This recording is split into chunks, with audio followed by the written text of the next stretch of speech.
কমলা দেবী, তার ছেলে রতন, বৌমা রিমা, এক মেয়ে রূপা এবং এক নাতনি রিঙ্কিকে নিয়ে গ্রামে বাস করে। তাদের গ্রামটা ছিল ফাঁকা ময়দানের মতো, তাই সূর্য ওঠার সঙ্গে সঙ্গেই গ্রামটা পুরোপুরি গরমে উত্তপ্ত হয়ে উঠত। আর ওই গ্রামে যারা ধনী ব্যক্তি তাদের বাড়িতে এসি, ফ্রিজ, কুলার ইত্যাদি ছিল, কিন্তু মধ্যবিত্ত বা গরিবদের বাড়িতে ফ্রিজ, এসি, কুলার কিছুই ছিল না। একদিন দুপুরবেলা রিঙ্কি তার বান্ধবীদের সঙ্গে খেলছিল। ঠিক তখনই সেখানে একটা আইসক্রিমওয়ালা আসে। এই, আমি আর খেলবো না, আমি বাড়ি যাচ্ছি, এই বলে রিঙ্কি বাড়িতে চলে আসে। আর বাড়িতে এসেই সে তার মায়ের কাছে বায়না করতে শুরু করে, মা, আমাকে একটা আইসক্রিম কিনে দাও না, এই গরমে আমার আইসক্রিম খাওয়ার খুব ইচ্ছে করছে। ওই আইসক্রিমওয়ালাটা কখন থেকে আমাদের বাড়ির সামনে দাঁড়িয়ে আছে আর আইসক্রিম আইসক্রিম বলে চিৎকার করছে। আমার আইসক্রিম খাওয়ার খুবই ইচ্ছে করছে, মা, তুমি আমাকে কিনে দাও না। রিঙ্কি, এখন আমার কাছে খুচরো টাকা নেই, তোর বাবা যখন আসবে আমি তোর বাবাকে বলে তোকে আইসক্রিম কিনে দেব, আর তোর বাবার থেকে তখন টাকাও নিয়ে নেব, কেমন? না, তখন কি আর আইসক্রিমওয়ালা থাকবে? আইসক্রিমওয়ালা তো চলে যাবে, আর আমার তখন আইসক্রিমও খাওয়া হবে না। তুমি আমাকে এখনই কিনে দাও।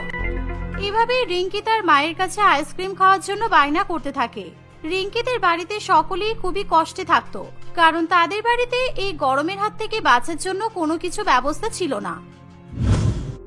এই নে, এই জলটা খেয়ে চুপ করে বস, এক্ষুনি তোর বাবা চলে আসবে, তারপর তোর বাবার কাছ থেকে টাকা নিয়ে আমি আইসক্রিম কিনে দেব। রিমা যখনই তার ছোট বাচ্চা মেয়েকে জল খেতে দেয় তখন রিঙ্কি সেই জল খায়। আর জল খাওয়ার সঙ্গে সঙ্গে রিঙ্কি বলে, বাবারে বাবা, তুমি আমাকে কি জল খেতে দিলে মা? কত গরম, আমাদের বাড়ির তো কোনো কিছুই আর ঠান্ডা থাকছে না, সবকিছুই গরম হয়ে যাচ্ছে।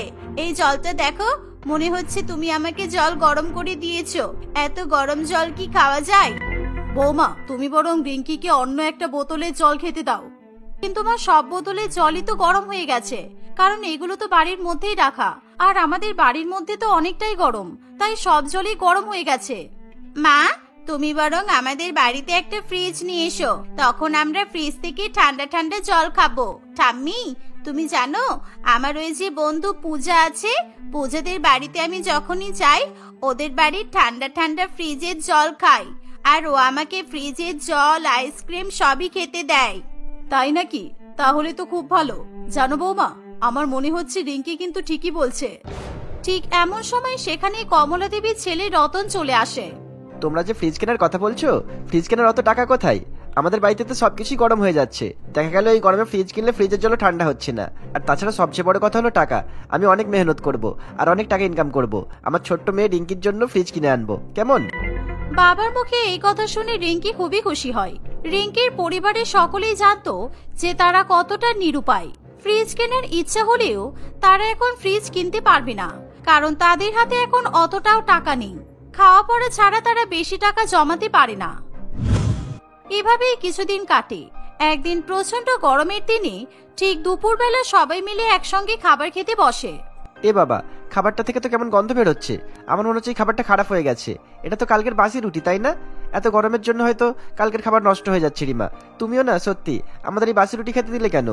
আমি তো রুটিগুলো গরম করে দিয়েছিলাম, কারণ ফেলে দেওয়ার থেকে খেয়ে নেওয়া তো অনেক ভালো, আর আমি ভাবলাম যে তোমরা হয়তো খেয়ে নেবে।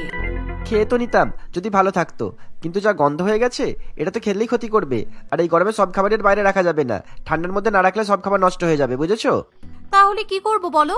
আমাদের বাড়িতে কি ফ্রিজ আছে? ফ্রিজ থাকলে খাবারগুলো তো রেখে দিতে পারতাম। এখন এই খাবারগুলো খাওয়া ছাড়া আমাদের কাছে তো কোনো উপায় নেই। রিমার মুখে এই কথা শুনে সবাই চুপ করে যায়, কারণ রিমা একদিক দিয়ে ঠিক কথাই বলে। এমন সময় তার ননদ রূপা বলে, জানো তো বৌদি, আমার মনে হচ্ছে আমাদের এই গরমের মধ্যে একটা ফ্রিজ কেনা দরকার, তা না হলে এই গরমের মধ্যে সব খাবারই কিন্তু নষ্ট হয়ে যাবে। আর একেই তো আমাদের সংসারে অভাব অনটন লেগেই থাকে, তার উপর যদি এরকম খাবারও নষ্ট হয় তাহলে কিন্তু বড্ড গায়ে লাগবে। হ্যাঁ, ঠিকই বলেছিস, আমারও মনে হচ্ছে এবার একটা ফ্রিজ কিনে নেওয়া দরকার। এভাবেই কথা বলতে বলতে তারা সেই বাসি রুটিগুলো আচার দিয়ে খেয়ে নেয়, কারণ খাবার নষ্ট করা তাদের পক্ষে সম্ভব ছিল না। তাই তারা বাসি রুটিগুলো না ফেলে দিয়ে আচার দিয়ে খেয়ে নেয়। এভাবেই আরো বেশ কিছুদিন কাটে। দিনের পর দিন গরমের তীব্রতা আরো বাড়তেই থাকে।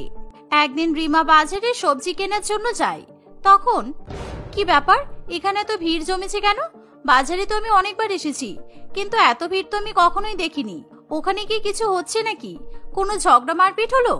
এভাবে রিমা ভিড়ের রহস্য জানার চেষ্টা করে, কিন্তু রিমা মোটেই সেই ভিড়ের মধ্যে প্রবেশ করতে পারে না। তাই সেখানে কি হচ্ছে রিমা কিছু বুঝতেও পারে না। তখন রিমা মনে করে কাউকে একটা জিজ্ঞাসা করাই ভালো হবে। আচ্ছা দাদা, এখানে কি হচ্ছে বলুন তো? এত ভিড় কেন এখানে? আসলে এখানে টিকিট বিক্রি হচ্ছে। এই টিকিটটার মূল্য 50 টাকা, আর এই 50 টাকাতেই জিতে যেতে পারেন 1 কোটি টাকা। ফার্স্ট হলে 1 কোটি টাকা, আর তার সাথে আরো অনেক গিফট পাবেন। আর সেকেন্ড কিংবা থার্ড হলে তার সাথে অনেক কিছু ছোট ছোট গিফট রয়েছে। ও আচ্ছা আচ্ছা, এবার বুঝলাম এখানে এত ভিড় কিসের জন্য। সবাই টিকিট কাটতে এসেছে, তাই তো? যদি আমিও এখানে একটা টিকিট কেটে নিই, তাহলে আমিও তো জিতে যেতে পারি। যদি আমার ভাগ্যটা একবার খুলে যায়, তাহলে আমি অনেক টাকা জিততে পারবো। আমি তো শুধুমাত্রই 100 টাকা নিয়ে এসেছি সবজি কিনে নিয়ে যাব বলে।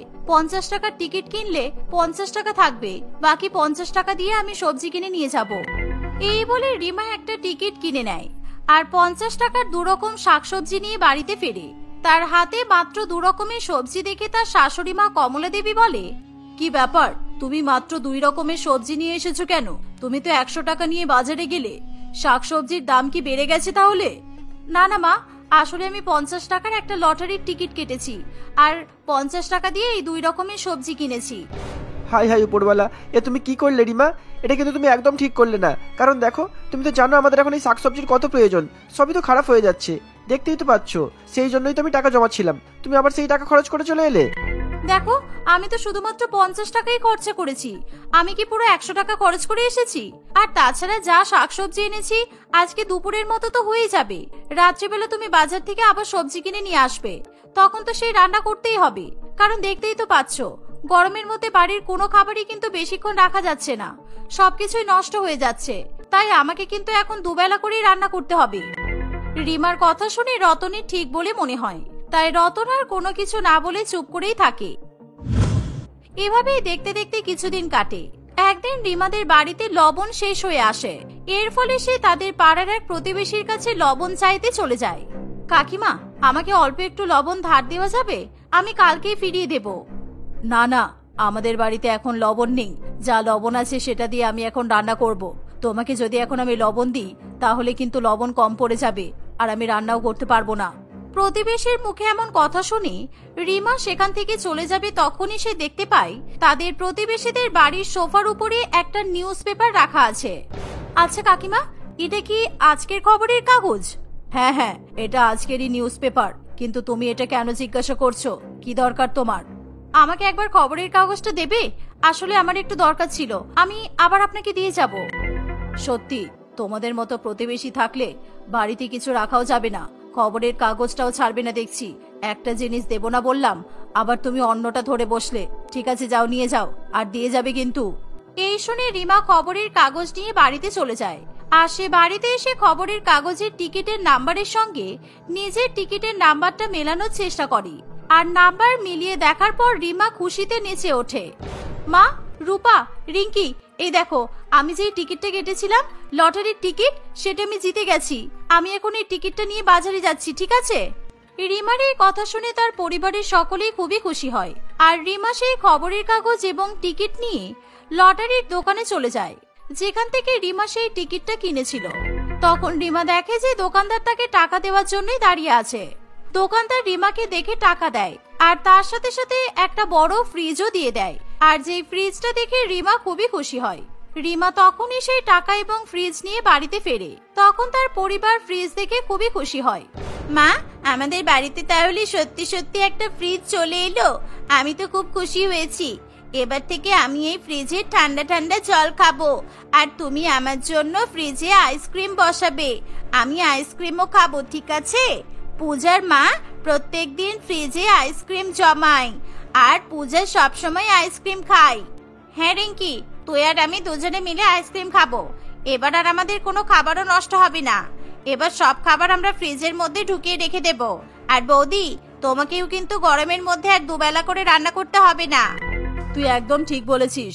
এবার থেকে আমাদেরকে আর কারোর বাড়িতেও ঠান্ডা জল চাইতে যেতে হবে না। তাই তো মা, তুমি একদম ঠিক কথাই বলেছো। যাক, তাহলে এই 50 টাকার টিকিটে যে আমাদের এত টাকা লাভ হয়ে যাবে, এটা তো আমি কল্পনাও করতে পারছিলাম না। আমি তো ভেবেছিলাম আমার 50 টাকাটা হয়তো লসে চলে গেল। যাক, খুব ভালো হয়েছে।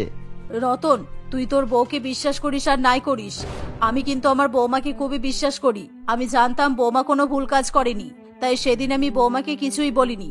আমি তো ভাবছিলাম বৌমা ঠিকই করেছে এই লটারির টিকিটটা নিয়ে এসে। বৌমার জন্য আমাদের বাড়িতে কিন্তু ফ্রিজ এলো।